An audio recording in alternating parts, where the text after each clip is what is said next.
বান্দারে তরে বানাইতে গিয়া 4টা কসম করছি। কেন করলাম? কসম করলে তুই কথার গুরুত্ব দিবি, তাই 1টা 2টা নয় 4টা কসম কাটছি। তোরে সুন্দর করে বানাইছি, তোরে সুন্দর করে বানাইছি, তোরে সুন্দর করে বানাইছি, তোরে সুন্দর করে বানাইছি। 4 বার কসম করছে। 4 বার কসম করে আল্লাহ বলেন, লাকাদ খালাকনাল ইনসানা ফি আহসানি তাকওয়িম। রব্বে কারীম বলেন, বালিশের সঙ্গে মাথা লাগাইয়া একটু চিন্তা করে দেখ। আমরা তো ঘুমায়া থাকি, দুনিয়া নিয়ে চিন্তা করি আর ঘুমাই না। মাঝে মধ্যে একটু বালিশের সঙ্গে মাথা লাগাইয়া একটু চিন্তা করবেন আল্লাহর নিয়ামতের উপরে। মালিক বলেন, বান্দা তুই একটু চিন্তা করে দেখ, আমি আল্লাহ তোরে সম্মান আর মর্যাদা কত দিছি। বান্দারে, তোর সম্মানের চেয়ে বেশি কারো না। আমি আল্লাহ ফেরেশতার এত সম্মান দেই নাই। ফেরেশতা নূর দিয়া বানাইছি, ফেরেশতার জন্য জান্নাত বানাই নাই। মানুষ, তোর জন্য জান্নাত বানাইছি, ফেরেশতার জন্য জান্নাত বানাই নাই। তোর সুন্দর করে বানাইছি, কোরআনে বলছি, ফেরেশতারে বানাইয়া কোরআনে বলি নাই। এত সম্মান, এত মর্যাদা আর এত নিয়ামত আমি আল্লাহ তোরে দিলাম। 2টা চক্ষু দিলাম, এত পাওয়ারফুল চক্ষু যে তাকানোর সাথে সাথে 7 আসমান, একেবারে 500 বছরের রাস্তা আমরা দেখতে পারি। সুবহানাল্লাহ। এখান থেকে তাকাইলে যে আমরা নীল আকাশ তারকা দেখি, তারকা প্রায় 200-300 বছরের রাস্তা। সুবহানাল্লাহ। সূর্য এই পৃথিবী থেকে 9,30,00,000 মাইল উপরে, চাওয়া মাত্রই আমরা দেখতে পাই, ঠিক নেই? চোখের পাওয়ারটা কি মনে করছেন? চোখের পাওয়ার এত বেশি, বিদ্যুতের চেয়েও মানুষের চোখের গতি বেশি। বিদ্যুতের গতি হলো প্রতি সেকেন্ডে 1,86,000 মাইল বেগে যায়, আর আমাদের চক্ষু এর থেকে হাজার হাজার কোটি গুণ মাইল উপরে যায়। আল্লাহ এত পাওয়ারফুল 2টা চক্ষু আমাদেরকে দান করছে। এরপরে আমাদেরকে মেধা শক্তি দিছে, ভালো বোঝার শক্তি দিছে, মন্দ বোঝার শক্তি দিছে। ফেরেশতা কিন্তু শুধু ভালো বুঝে রে, মন্দ বুঝে না। শয়তানরে আল্লাহ শুধু মন্দ বোঝার তৌফিক দিছে, খারাপটা খালি খারাপ বুঝে, ভালো বুঝে না। আর মানুষ ভালো মন্দ বোঝার তৌফিক দিছে, কথা হয় না? এতগুলো নিয়ামত আল্লাহ দিলেন। হাঁটার জন্য পা দিলেন, হাত দিলেন, চক্ষু দিলেন, মাথা দিলেন, এত সুন্দর করে কাঠামো দিয়া মানুষ বানাইলো। বান্দা কেন বানাইছি? গোলামি করবি আমি আল্লাহ। আর আল্লাহ বলেন, তুই আমার গোলামি করবি। সূর্য তোর গোলামি করবে, চন্দ্র বান্দা তোর গোলামি করবে, জমিন বান্দা তোর গোলামি করবে, যা কিছু দেখস বান্দা তোর জন্য বানাইছি সব তোর গোলামি করবে। তুই শুধু আমি আল্লাহর গোলামি করবি। কিন্তু মানুষ এত বড় পোল্ট্রি বাজ, মানুষের যে পোল্ট্রি বাজ কেউ নাই, মানুষের চেয়ে অকৃতজ্ঞ আর কেউ নাই। মানুষ এত অকৃতজ্ঞ, একটা প্রাণীর মধ্যে যে কৃতজ্ঞতা আছে মানুষের মধ্যে নাই। একটা কুকুর হলো সবচেয়ে নিকৃষ্ট প্রাণী, কিন্তু কুকুরটারে 2 দিন খাবার দেন, আপনি 2 দিন খাবার দেন, আপনার পিছু ছাড়বে না। 1 মাস পরেও যদি আপনি কুকুরটার কাছে আসেন, কুকুর আপনারে দেখলেই বুঝতে পারবে আপনি তারা খাওয়াইছেন। কিন্তু মানুষরে মানুষ খাওয়াইতে খাওয়াইতে পেট ভরাইয়া দেয়। মানুষরে এত কিছু করার পরও মানুষ সেটা মনে রাখে না, মানুষ কৃতজ্ঞতা প্রকাশ করে না। আল্লাহ বলেন, বান্দা শুন, একটা মাছ যেইভাবে পানির নিচে ডুবন্ত থাকে, আমি আল্লাহ কিন্তু মানুষগুলারে এইভাবে পানির নিচে ডুবায় আর যেইভাবে মাছ রাখি, তোদেরকে নিয়ামত দিয়া ডুবায় রাখছি। নিয়ামতের মধ্যে আমরা ডুবন্ত, মাছ যেইভাবে পানির নিচে ডুবন্ত, বান্দারে আমি তোরে নিয়ামত দিয়ে এইভাবে ডুবায় রাখছি। বান্দা শুন, এতগুলা নিয়ামত আমি আল্লাহ তোরে দিলাম, কোন নিয়ামতের অস্বীকার করবি? পারবে না।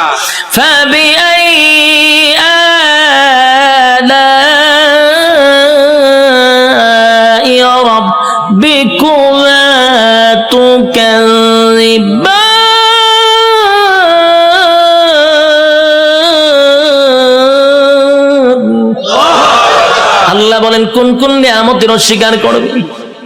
আমি আল্লাহ তোরে কি দেই নাই বল? সব দেওয়ার পরে বদনা আমার খাইলি, আমি আল্লাহর নিয়ামত খাইলি, সব আমি আল্লাহ তোরে দিলাম। এরপর 24টা ঘন্টার ভিতরে বান্দা 1টা ঘন্টা আমি আল্লাহর ইবাদত করস না। যুবক ভাই, কথাগুলি কি দিলের কান লাগায় শুনতেছেন?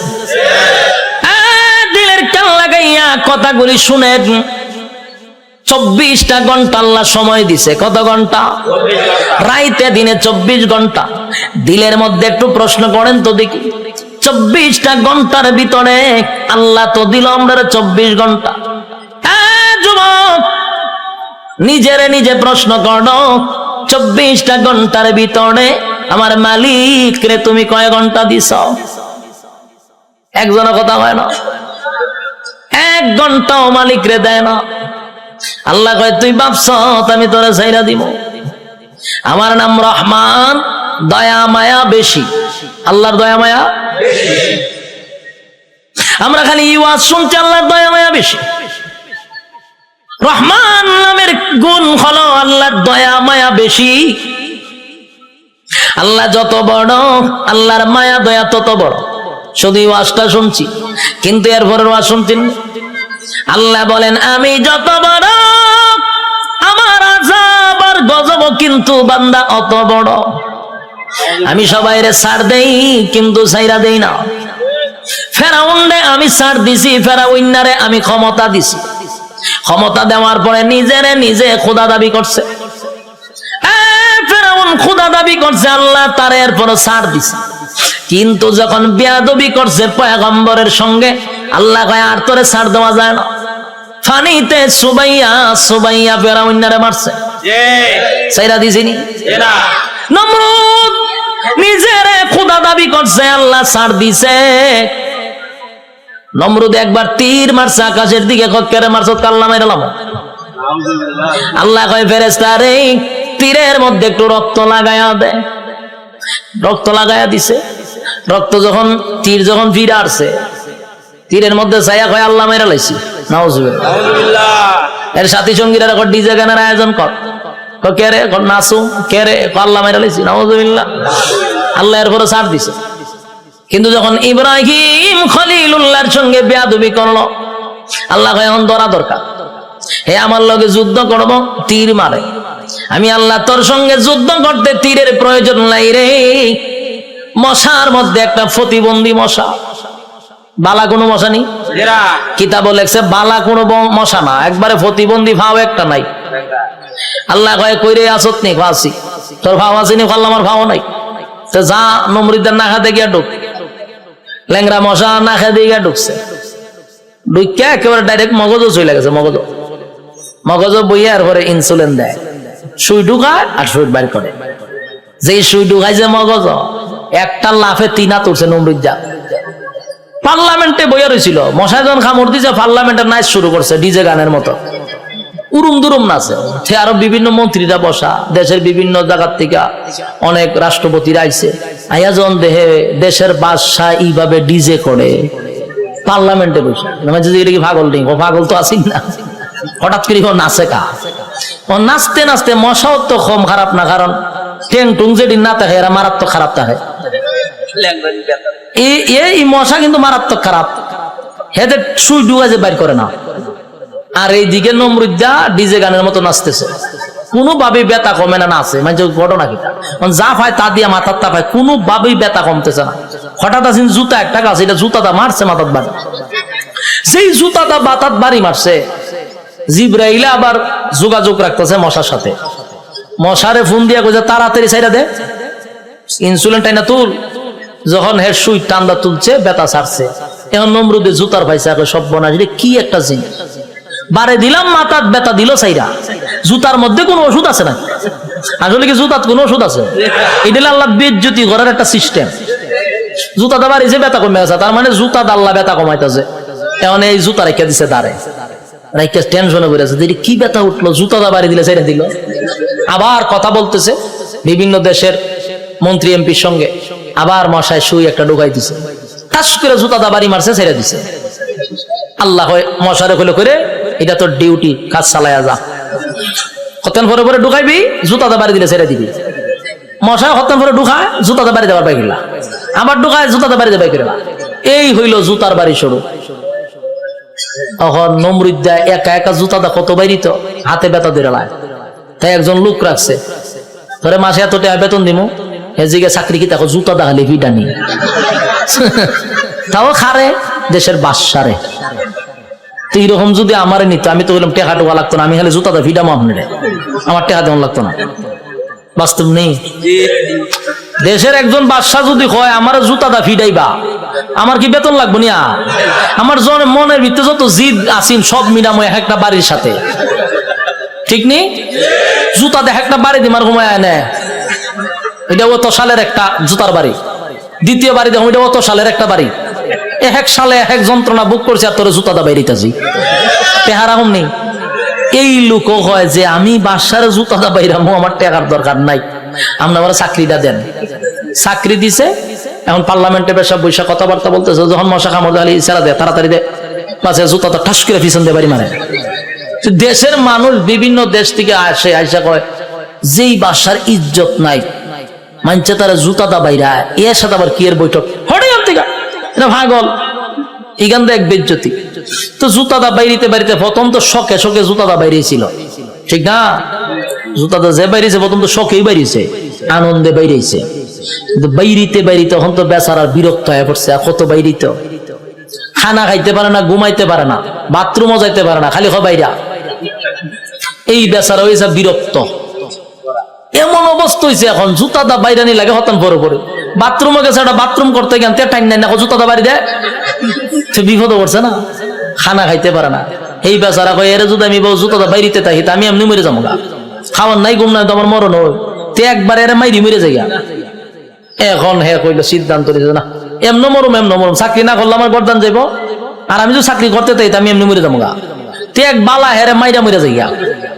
তখন একদিন জুতার বদলা বড় একটা মুগুর লইছে, আমরা এটা কিতা করি মুগুর করি, মুগুর লইছে একটা, লইয়া পিছে বইয়া দিছে। যখন জুতাটা বাড়ি দে, তখন মুগুর লইয়া যৎকান শরীরে শক্তি আসিন একটা বাড়ি দিছে, মাথা দুই ভাগ হয়ে যা। ল্যাংরা মশা যে মাথার ধরেছিল, ছায়া দেয় ছাদ নাই, ছাদ নাই, মশায় চিন্তা করবো যেরকম একটা নোংরা পরিবেশে আর বন যায়, মশা গেছে। নমরুদ্দা শেষ নি, কার সাথে পাল্লা লইছিল? আল্লাহ মারছে কেমনে? জুতা দা ফিডাইয়া মারছে। এই জন্য আল্লাহ ছাড় দেয়, ছেড়ে দেয় না। বুঝসারে চিনুন না আপনারা? এখানে যারা বয়স 30 আছে এরা বুঝসারে চিনব। ডব্লিউ বুশ হে কিন্তু কম করছে না, এই দিয়ে আমরা দেখছি হে অনেক মুসলমানের রক্ত দিয়া গোসল করছে, হে কম করে নাই। শেষে আল্লাহ হেরও কিন্তু সাংবাদিকের জুতাদা ফিটাইছে, এক সাংবাদিকের জুতাদা বেরি মারছে। আর এই জুতার দাম অনেক হয়ে গেছে, মিডিয়ন জাদুঘর আছে। আল্লাহর মায়ের আস্তে আস্তে ছাড় দেয়, ছেড়ে। যারা জুলুম করতেছেন, যারা জুলুমের মধ্যে আছেন, যাই না রাখেন জুলুমের শেষ আছে। যারা জুলুম করে তাদের দুইটা শাস্তি, একটা দুনিয়ায় একটা পরকালে।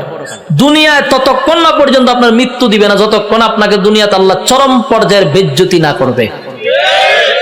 চরম পর্যায়ের বেজ্জতি করার পর আপনার মৌত দিবে আল্লাহ। এরপরে পরকালে তো আছে কুবা শামসুর মতো, ইচ্ছা মতো কুবাইব। বাস্তব না বাস্তব? সাইজ কিন্তু আল্লাহ ছেড়ে দিত না, জনমের সাইজ করবো। এই জন্য যারা জুলুম করেন স্পষ্ট শুনে রাখেন, প্রথম নাম্বার কথা হলো ততক্ষণ না মরবেন না যতক্ষণ আপনার আল্লাহ দুনিয়াতে চরম পর্যায়ের বেজ্জতি না করবে, অপমান করবে। এরপরে মৃত্যু দিবে, আর পরকালে তা আছে ওয়াং সাং সুচি কি তাই ইজ্জতে আসেনি, তাইরে জনমের দেওয়া দিতাছে। এখন বন্দি করে রাখছে, পারমার মুসলমানের রক্ত খাইছিল না, তাই রক্ত চুষা খাইতেছে। আরো বেজ্জতি হইব, আরো দেখবেন সামনে, অপেক্ষায় থাকেন। বাকিটা দেখার বয়স আপনারা রয়েছে, আল্লাহ দেখাইব। আল্লাহ বলেন ছাড় দেই কিন্তু ছেড়ে দেই না, আমি যখন ছাড় দেই বুঝিস না আমি তোরে ছাইরা দিছি। ধরব যেদিন আমি আল্লাহ ধরব, জনমের ধরা ধরব। পৃথিবীর কেউ তোরে রক্ষা করতে পারবে না। আমি আল্লাহর নিয়ামত খাইয়া আমি আল্লাহর নাফরমানি করস ছাইরা দিব না, কিন্তু জনমের দরা ধরব। যুবক ভাই, আমি আপনাদের উদ্দেশ্যে বলতে চাই, আল্লাহর দেওয়া নিয়ামত খাইয়া, নিয়ামত খাওয়ার পরে যে আল্লাহর নাফরমানি করতেছি, রাইতে দিনে 24 ঘন্টা পাইয়াও 1টা ঘন্টা আল্লাহর দেই না। ইমাম সাহেব যদি বলে আসেন না একটু নামাজে যায়, উত্তর দেয় হুজুর নামাজের সময় নাই। যদি কয় আসেন না মাহফিলে যাই, আমার সময় নাই।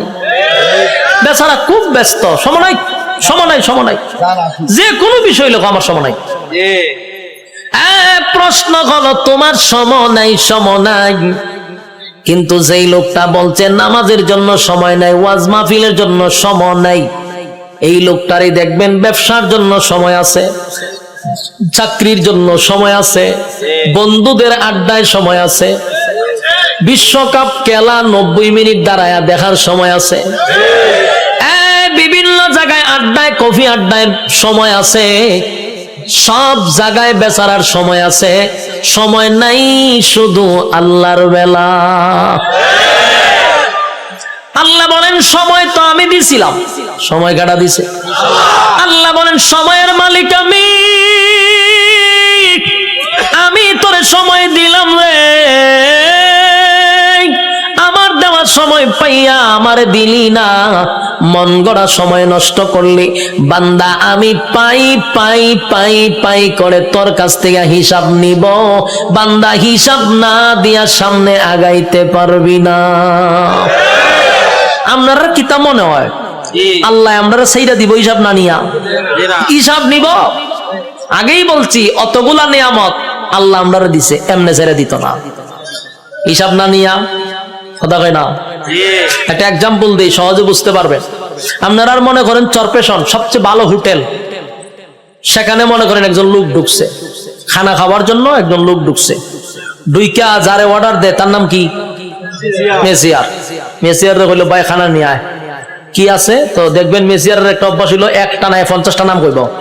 গুড়া মাছ আছে, বড় মাছ আছে, উইল মাছ আছে, তারপরে আপনার গরু আছে, ছাগল আছে, কতটা হয় না? আমি অনেক সময় কিচ্ছু বুঝি না, চাই তাই একটা না হয়, আমি ভাই হাফিজি বলা লাগতো না, তুই আস্তে আস্তে একটা একটা করে ওদিকে আমি খাইতাম নাম জায়গা এত নাম কয়, একটাও একটা হয় না, লাস্ট গুরুরা ইয়াদ আছে। তো এই লোক যখন এতগুলা নাম কইছে, চিন্তা করলো এতগুলা নাম কইছে কোনটা কম কয়, আচ্ছা সব লইয়া যা। মেসিয়ারে আনতেছে, টেবিল সাজাইছে, খাইতেছে, খানা দেখে মেসিয়ারে দে লক্ষণ বালা না, যে যিনি টেকা নে উনারে কি কয় ম্যানেজার, মেসিয়ার তো ম্যানেজার। ম্যানেজারের কাছে গেছে, মেসিয়ারে গিয়ে কয় স্যার ওই যে লোকটা খাইতেছে দেখছেন নি? দেখছি তো। কারণ আমার একটা অনুমতি দেন। কি অনুমতি? কই ইচ্ছা মতো কিন্তু ফিটাইতাম। ম্যানেজারে জিগা কাস্টমারে খানা খাইতেছে, তুই ফিটাইতে কা? কয় লক্ষণ বালা না, যেই পরিমাণ খাইতেছে হিসাব দিতে পারতো না, তাই একটু ফিডামো। ম্যানেজারে কয় কাস্টমারের কাজ কি? খাওয়ান। তোর কাজ কিটা? দেওয়ন। আমার কাজ কিটা? হিসাব ল। তেহের খাওয়ানে খাইব, তোর দেওয়ন তুই দে, তুই মারতে কা? মেসিয়ার কথা তো ঠিক, আমার তো দেওয়ন, আমি দিতে তাই। মেসিয়ারে দেয়, এ খায়। ম্যানেজারে কয় এ খাওয়া শেষ হইলে বলে আমার খাম, আমার কাজ কি? হিসাব নেওয়া। হিসাব না নিয়া, হিসাব না দিয়া বাড়ি তারবো, বাড়ি তারবো নি? যা পরে খাইতে থাক, তুই বাধা দিস না। ঠিক তেমনি ভাবে আল্লাহ বলেন দুনিয়াতে মানুষ যেই পরিমাণ কাম, কো কাম, দিনের কাম, রাত্রের কাম, সব কাম আমরা করি না? আমরার সাথে কিন্তু ফেরেশতা থাকে, 24 ঘন্টা ফেরেশতা থাকে। আমরার কাম কো কাম দেখে ফেরেশতারাও আল্লাহর কাছে কয় আল্লাহ একটু অনুমতি দেন, কিতা কয় এর একটা আসার মাইরা জাগাত মুতায়া লাই। আল্লাহ জিজ্ঞাসা ঘটনা কিতা? বলে যেই পরিমাণ করতা যে হিসাব দিতে পারতো না। আল্লাহও বলে তোর কাজ, এর কাজ আকাম কুকাম করন দেখুন, লিখতে রাখুন, আর এর কাম যত আকাম কুকাম করতে পারে, তোর কাজ কিন্তু ফিডন না, তোর কাজ দেখতে থাক, লিখতে থাক, যত কিছু আছে সবকিছুর হিসাব হইব আমার কাছে। বন্দা যা পারে করো, হিসাব না দিয়া সামনে আগাইবার কোন সিস্টেম নাই। হাসরের মাঠে আল্লাহ হিসাব নিব পাই পাই করে। সাইডা দিবনি রব্বে কারীম বলেন প্রথম নাম্বার কথা হলো ফাহাসিবতুম আন্নামা খালাকনাকুম আবাসাও ওয়া আন্নাকুম ইলাইনা লা তুরজাউন। রব্বে কারীম বলেন এই অনর্থক বানাই নাই, অকারণে বানাই নাই। দ্বিতীয় নম্বরে আল্লাহ বলেন ওয়ামা খালাকাতুল জিন্না ওয়াল ইনসা ইল্লা লিয়াবুদুন। রব্বে কারীম বলেন দুই নাম্বার হলো তোরে বানাইছি ইবাদতের জন্য। তিন নাম্বার আল্লাহ বলেন বান্দা তোরে বানাইতে গিয়া ওয়ালাকাদ কাররামনা বানি আদম, সমগ্র সৃষ্টি জগতের মধ্যে শ্রেষ্ঠত্ব দিছি। চারটা কসম করে বলছি বাংলা তোর থেকে সুন্দর আমি আল্লাহ কাউরে বানাই নাই, তোর থেকে সম্মান আর মর্যাদা আমি কাউরে দেই নাই। এরপর আল্লাহ বলেন এত কিছু দেওয়ার পরেও যদি তুই আমি আল্লাহর গোলামি না করস, ওয়ালাকাদ জারানা লি জাহান্নামা কাসীরাম মিনাল জিন্নি ওয়াল ইনস, আমি আল্লাহ আগুন দিয়া তোরে জ্বালাবো আর পোড়াবো। এরপরে রব্বে কারীম বলেন বান্দা শুন, ভালো করে শুন, এত নিয়ামত দিয়া তোরে ছেড়ে দিব না। আমি আল্লাহ কিন্তু পাই পাই পাই করে হিসাব দেব। কুল্লু নাফসিন বিমা কাসাবাত রাহিনা, প্রত্যেকটা মানুষ তার কৃত কর্মের জন্য আল্লাহর সামনে জবাব দিতে হবে। হিসাব ছাড়া ছেড়ে দিব না। রব্বে কারীম বলে হিসাব নিব গো, হিসাব ছাড়া আমি আল্লাহ কাউকে ছেড়ে দিব না। এই যে দুনিয়াতে যা করি সব হিসাব হবে। আল্লাহ বলেন শুন বান্দা, যখন প্রত্যেকটা মানুষের হায়াত শেষ হয়ে যাবে, মালাকুল মউত আজরাইল সামনে হাজির হবে, তার একটা কিয়ামত হবে। কি হবে? কিয়ামত কিন্তু দুই প্রকার, একটা হলো যার যার কিয়ামত, আর একটা হলো সমষ্টিগত কিয়ামত। কথা বুঝতেছে? সাউন্ড একটু উঠান, একটু উঠান। একটা হলো যার যার কিয়ামত, আর একটা হলো সমষ্টিগত কিয়ামত। আল্লাহর রাসূল বলেন যার যার কিয়ামত সম্পর্কে বলেন মাম্মাতা ফাকাত কামাত কিয়ামাতুহু, যে যখন মারা যায় তার কিয়ামত তখন শুরু হয়। আমি যদি স্টেজে এখন মারা যাই, আমার কিয়ামত এখান থেকে শুরু হবে। আরেকটা হলো সমষ্টিগত কিয়ামত, সেই কিয়ামতটা হলো কিয়ামতে কুবরা, এটা বড় কিয়ামত। সেটা বাঁশির মাধ্যমে হয়। ইসরাফিল আলাইহিস সালাতু ওয়াস সালাম যখন বাঁশি ফু দিবে, আল্লাহ বলেন এই গোটা পৃথিবীর যা কিছু তোমরা দেখো, বিশ্ব পরিস্থিতির পরিসমাপ্তি আমি ঘটায়া দিব। এটা হইল সমষ্টিগত কিয়ামত। ইদা জুলজিলাতিল আরদু জিলজালাহা, জমিনের মধ্যে তখন জালজালা শুরু হবে, ভূমিকম্প শুরু হবে। যখন যে একটা ভূমিকম্প হইছে 13 সেকেন্ড, 13 সেকেন্ডের ভূমিকম্পে সব শেষ হয়ে গেল। আর ওইটা যে শুরু হইব, ওইটা 13 সেকেন্ড না, 13 ঘন্টা না, এটা চলতেই থাকবে। পাহাড় গুলি তুলার মতো উঠতে থাকবে। বিল্ডিং তো দূরের কথা, পাহাড় উইরে উইরে চলবো। এই ভূমিকম্প থামবে না। কুল্লু মান আলাইহা ফান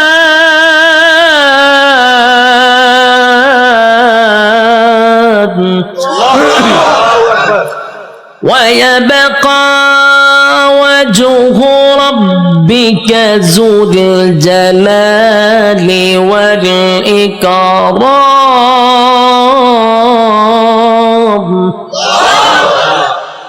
সব শেষ করব। এই অর্ডার কইও সাউন্ড বাড়ানোর দরকার। আমি একটু রিবাব আর ইকুটা তুলে দেন না, আমি চিল্লাইলে তো ইকু রাখবো। হালকা রিবাবের ভিতরে ইকুটা দেন। অত্যন্ত কিয়ামত শুরু করছিলেন মাইক মাহফিল, এখন হালকা একটু রিবাবটা ধরায় দেন আমার, যাতে প্রেসারটা গলাত না পড়ে। আল্লাহ বলেন কুল্লু মান আলাইহা ফান ওয়া ইয়াবকা ওয়াজহু রাব্বিকা যুল জালালি ওয়াল ইকরাম। চলবো। কুল্লু মান আলাইহা ফান, সব ধ্বংস হবে। ওয়ায়াবকা ওয়াজহু রাব্বিকা যুল জালালি ওয়াল ইকরাম। শুধু আল্লাহ ছাড়া সব ধ্বংস। আজরাইলও ধ্বংস, যে সিংহায় ফুক দিব সেও ধ্বংস হবে। মোট কথা কেউ থাকবে না। এটা হলো সমষ্টিগত কিয়ামত। আর প্রথম হলো যে যখন মারা যাবে তার কিয়ামত তখন থেকেই শুরু হবে। যুবক ভাইরা আমার, আল্লাহ বলেন প্রত্যেকটা মানুষের কিয়ামত আছে রে। যে যখন মারা যায় তার কিয়ামত শুরু হয়ে যায়। যেদিন মারা যাবেন আল্লাহ বলেন হিসাব নেওয়ার জন্য আল্লাহ পুনরায় আবার আমাদেরকে দাঁড় করাবে। আলোচনার শুরুতে একটা কথা বলছিলাম, আমরা কিন্তু এই পৃথিবীতে পরীক্ষা দিতে আসছি, ইয়াদ আছে না? পরীক্ষা দিতে আসছি। বলুন তো রেজাল্টটা কোথায় দিবে? রেজাল্ট কিন্তু পরকালে হবে। আল্লাহ কয় রেজাল্টটা দেখানোর জন্য আবার তোদেরকে পুনরায় আমি জীবিত করব। আল্লাহ বলেন সিংহায় যখন ফুঁক দিব সব ধ্বংস হয়ে যাবে রে। সব ধ্বংস হওয়ার পরে সর্বপ্রথম আমি আবার জীবিত করব ইসরাফিল আলাইহিস সালাতু ওয়াস সালামকে। আবার আল্লাহ বলবেন সিংহায় ফু মার। যেই মাত্র আরেকবার ফু দিবে ওই শেষের ফুয়ে প্রত্যেকটা মানুষের বডির ভিতরে আল্লাহ আবার রূহ দিবে। কাদা মাটির থেকে আবার রূহ পাইয়া মানুষগুলি মাটি গঠন হবে, আবার পুনরায় বডি গঠন হবে। কাদা মাটির থেকে আবার আপনি ওইটা দাঁড়াবেন।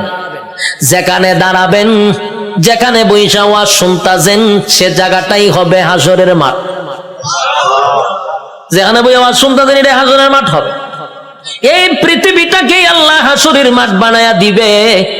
কিন্তু এখনকার পৃথিবী আর তখনকার পৃথিবী একরকম নয় রে। তখনকার পৃথিবী আর এখনকার পৃথিবীর মধ্যে উল্লেখযোগ্য একটা বেশ কম থাকবে। এখন তো কত উঁচু উঁচু বাড়ি আছে, পাহাড় আছে, সাগর আছে, নদী আছে। তখন কিছুই থাকবে না, সমতল একটা মাঠের মতো। মানুষ সেখান থেকে এটা দাঁড়াবে। আর বিজ্ঞানী বলেন মানুষকে আমি কেন দাঁড় করাবো জানো নি? দুনিয়ার জমিনে পরীক্ষা দিছিলি, আমি আল্লাহ সেটার রেজাল্ট তোর হাতে ধরায়া দিব। মানুষ গিয়া জমা হবে হাসরের মাঠে। কেউ পানি পান করবে, কেউ কলিজা পাটা পিপাসা লইয়া হাসরের মাঠে দাঁড়ায়া থাকবে।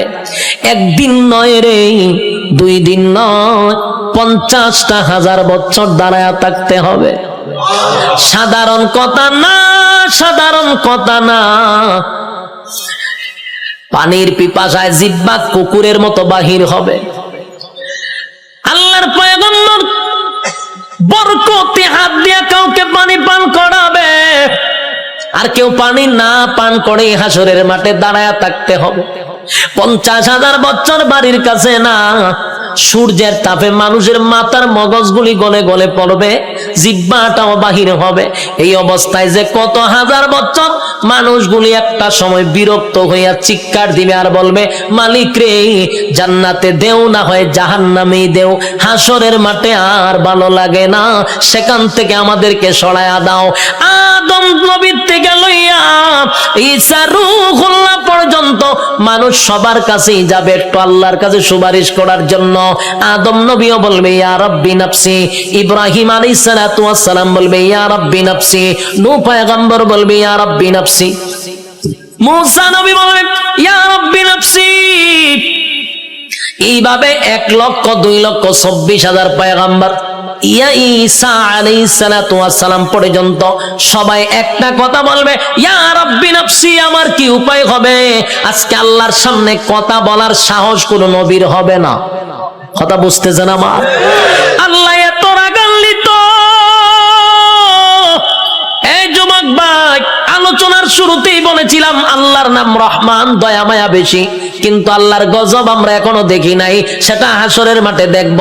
আল্লাহ সেদিন কাহার রূপ নিয়ে দাঁড়াবে, সেদিন আল্লাহর সামনে কথা বলার সাহস কোন নবীরাও পাবে না, শুধুমাত্র কেবলমাত্র আমাদের নবী ছাড়া। আদম নবীর থেকে লইয়া ঈসা রূহুল্লাহ পর্যন্ত একটা কথাই বলবে ইয়া রাব্বি নাফসি। আমার কি উপায় হবে গো? আল্লাহ আল্লাহ খালি তর্জন আর গর্জন দিবে, তর্জন আর গর্জন দিবে, আর বলবেন নাফরমানরা আমার নিয়ামত খাই আমার নাফরমানি করছস, আজকে দাঁড়া কেউ কথা বলবে কিনা। আল্লাহ সেদিন বলবেন লিমানিল মুলকুল ইয়াউম, এই পৃথিবীর রাজা বাদশারা দাঁড়া, হামাইন্নারে ডাক দিব, নমরুদ্দারে ডাক দিব। আল্লাহ সেদিন বড় বড় ক্ষমতাশীলরে ডাক দিবে, নমরুদ্দা দাঁড়া, ফেরাউন্না দাঁড়া। আল্লাহ বলবেন সাজ্জাদ দাঁড়া। আল্লাহ এইভাবে আবু জাহেলকে ডাকবে, যত জালেম শাসক আছে সবগুলাকে আল্লাহ সেদিন ডাক দিবে।